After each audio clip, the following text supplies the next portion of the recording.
നിലവിൽ ലോകത്തെ രാജ്യങ്ങളുടെ ശക്തമായ സംഘടനകൾ G7-ഉം G20-യും ആണ്. എന്നാൽ അതല്ല, ഒരു പുതിയ സംഘടന ആരംഭിക്കുവാൻ ട്രംപ് പദ്ധതിയിടുന്നു.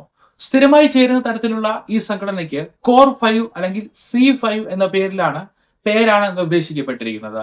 ആഗോള സുരക്ഷ, ആഗോള രാഷ്ട്രീയം, ആഗോള ഘടന എന്നിവയിൽ തീരുമാനമെടുക്കുവാൻ ആണ് ഇതുകൊണ്ട് ഉദ്ദേശിക്കുന്നത്. US നാഷണൽ സെക്യൂരിറ്റി സ്ട്രാറ്റജിയിൽ നിന്ന് പുറത്തായ ഒരു റിപ്പോർട്ടാണ് ഈ കാര്യം സൂചിപ്പിച്ചിരിക്കുന്നത്.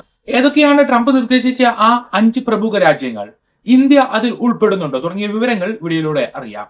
മാധ്യമ റിപ്പോർട്ടുകളനുസരിച്ച് US ഭരണകൂടം ഒരു പുതിയ ആഗോള ഘടനയിലേക്ക് മാറുവാൻ തീരുമാനിച്ചിരിക്കുകയാണ്. അതിനായി ലോകത്തെ വൻ ശക്തികളെ ഒരുമിച്ച് ചേർത്തെങ്കിൽ മാത്രമേ തീരുമാനങ്ങൾ നടപ്പിലാക്കുവാൻ കഴിയുകയുള്ളൂ. G20 എന്ന ആഗോള സംഘടന സാമ്പത്തിക നയങ്ങൾ തീരുമാനിക്കുന്നതും G7 ജനാധിപത്യ ശക്തികളുടെ സംഘടനയുമാണെങ്കിൽ, പുതുതായി അവതരിപ്പിക്കുന്ന C5 ആഗോള ഭരണത്തിനും പവർ ബാലൻസിനുമുള്ളതാണ്. ഇപ്പോൾ തയ്യാറാക്കിയിരിക്കുന്ന ഡ്രാഫ്റ്റിൽ നിന്ന് ചുരുക്കം ചില വിവരങ്ങൾ മാത്രമാണ് പുറത്തെത്തിയിട്ടുള്ളത്.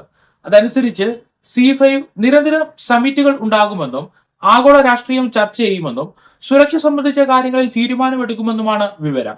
2025 US നാഷണൽ സെക്യൂരിറ്റി സ്ട്രാറ്റജി തയ്യാറാക്കിയ ഡ്രാഫ്റ്റ് അനുസരിച്ച് കോർ 5-ൽ ഉൾപ്പെടുന്ന രാജ്യങ്ങൾ US, ചൈന, റഷ്യ, ഇന്ത്യ, പിന്നെ ജപ്പാൻ ആണ്. ഈ വിവരങ്ങൾ വലിയ പ്രചാരം നേടിക്കൊണ്ടിരിക്കുന്നതിനിടയിലും വിദഗ്ധർ പറയുന്നതനുസരിച്ച് ഇത് നിലവിൽ US ഇന്റേണൽ ഡ്രാഫ്റ്റ് അല്ലെങ്കിൽ നിർദ്ദേശം മാത്രമാണ്. ഇതുവരെ US പോളിസിയായി ഇത് പ്രഖ്യാപിച്ചിട്ടില്ല. ഇങ്ങനെ ഒരു പുതിയ നേതൃത്വം US പ്രഖ്യാപിക്കുന്നതിന് പിന്നിൽ ഒരു സാഹചര്യമുണ്ട്.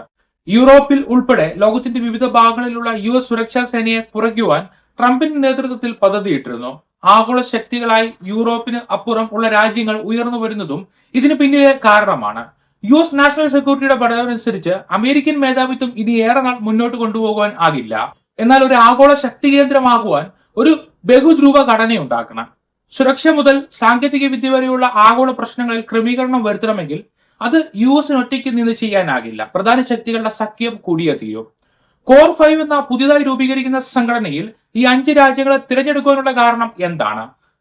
ആഗോള സൂപ്പർ പവർ, ആണവ ശക്തി, സാമ്പത്തിക ശക്തി എന്ന നിലയിൽ US-ഉം, ഏറ്റവും വലിയ സേന, തന്ത്രപരമായ നയങ്ങൾ, ആഗോള സ്വാധീനം, UN സെക്യൂരിറ്റി കൗൺസിലിലെ സ്ഥിരസമിതി അംഗങ്ങൾ എന്ന നിലയിൽ റഷ്യയും ചൈനയും വരുന്നു.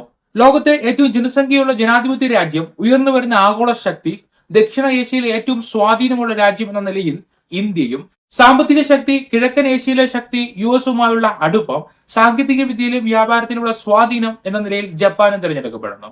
ഈ ഘടനകൾ വെച്ചാണ് ആഗോള ശക്തി കേന്ദ്രമാകാനുള്ള സംഘടനയിലെ 5 രാജ്യങ്ങളെ തിരഞ്ഞെടുത്തിരിക്കുന്നത്.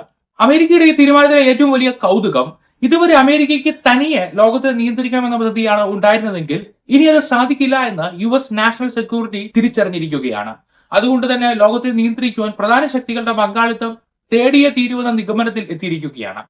C5 നിർദ്ദേശം മുന്നോട്ട് വന്നിരിക്കുന്നുവെന്ന് അറിവുണ്ടെങ്കിലും ആ പ്രപ്പോസൽ പ്രാവർത്തികമാകുമോ എന്ന് ഇനിയും സംശയമുണ്ട്. വൈറ്റ് ഹൌസിൽ നിന്നോ മറ്റ് 4 രാജ്യങ്ങളിൽ നിന്നോ ഈ ഒരു തീരുമാനം ഇതുവരെ വന്നിട്ടില്ല. ഈ 5 രാജ്യങ്ങളിൽ റഷ്യയും ചൈനയും സമാനമായ താല്പര്യമുള്ളവരും ജപ്പാനും US-ഉം ഒരുമിച്ച് നിൽക്കുന്നവരുമാണ്. ഇന്ത്യ ഇരുചേരിയിലും നിൽക്കാതെ നിഷ്പക്ഷമായ നിലപാടെടുക്കുന്ന രാജ്യവുമാണ്. ഈ സാഹചര്യത്തിൽ ഈ 5 രാജ്യങ്ങൾ ഒരുമിച്ച് ചേർന്നാൽ അത് കാര്യങ്ങൾ കൂടുതൽ അസ്വസ്ഥമാകുന്നതിലേക്ക് മാത്രമേ നയിക്കുകയുള്ളൂ എന്നും വിദഗ്ധർ അഭിപ്രായപ്പെടുന്നു. C5 രൂപീകരിച്ചാൽ ഇന്ത്യ അതിൽ ചേരുമോ എന്നത് മറ്റൊരു ചോദ്യമാണ്. ഇന്ത്യയുടെ ഭാഗത്ത് നിന്ന് ഡിമാൻഡുകൾ ഉണ്ടാകാനുള്ള സാധ്യതയുണ്ട്. എന്നാൽ ആഗോള അജണ്ട രൂപപ്പെടുത്തുന്ന സംഘടനയിൽ പ്രവേശിക്കാനുള്ള അവസരം തള്ളിക്കളയേണ്ടതില്ല. മറ്റ് 4 ശക്തികളും അതുവഴി ലോകമെമ്പാടുമായി സാമ്പത്തിക, വ്യാപാര, സാങ്കേതിക വിദ്യ സഹകരണം ഇതുവഴി കൂടുതൽ എളുപ്പമാക്കുവാൻ ഇന്ത്യക്ക് കഴിയും.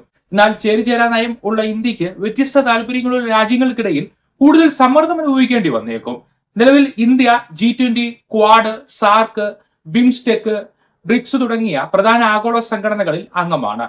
ഇപ്പോൾ C5-നെ കുറിച്ചുള്ള അന്തിമ തീരുമാനത്തിലെത്താത്ത അറിവുകളാണ് ലഭിക്കുന്നത്. C5 യാഥാർത്ഥ്യമാകുമോ എന്നും ഇന്ത്യ അതിൽ അംഗമാകുമോ എന്നും ഈ അധികാര കേന്ദ്രത്തോടുള്ള ലോകത്തിന്റെ പ്രതികരണം എന്താകുമെന്നും ഇനി കാത്തിരുന്ന് കണ്ടറിയാം.